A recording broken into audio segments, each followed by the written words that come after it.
hemen. Açamiz. Pechatkani, ya'ni yo'sitganining texnikasi bo'yicha yeyamiz. Shuni yo'qlab qo'ying.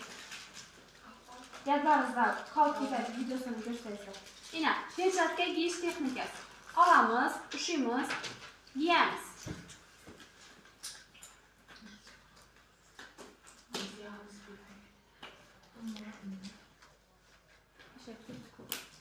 Yangi salat yeyildi. Ikkinchisini sterilni joyini sterilni qo'lqopimiz bilan tutib, ina. Keyin buni berini to'g'rilab beramiz. Ina.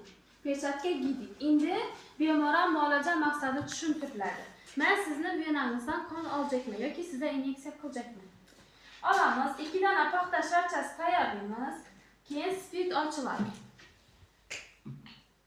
Ikkisi ham qo'llanadi spirt bilan. Ne bu vacimiz bize steril zona bularına koyamız. İkincisine spirit bilen koyuyoruz. Koyamız.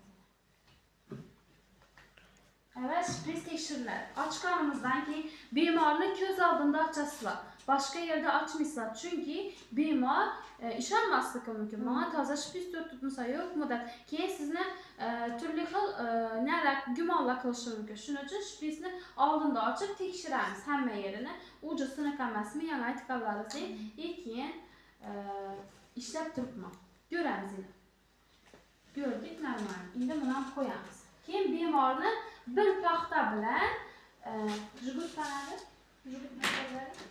Jugut bilan boshda venasi qisiladi. Qilajak sohamizni qisamiz.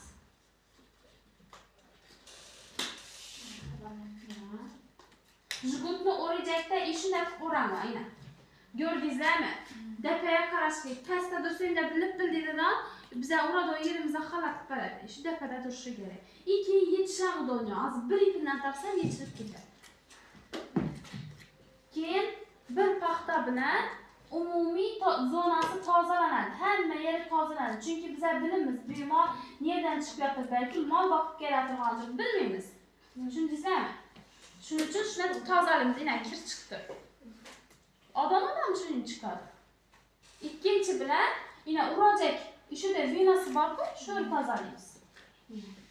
Tepaga harakatlar bilan tozalaymiz. Bunday tozalamaymiz. Bunday tozalaymiz. Tozaladik. Endi shu yerga qo'yamiz buni. Shu yerga qo'yamiz. Ko'rdingizmi?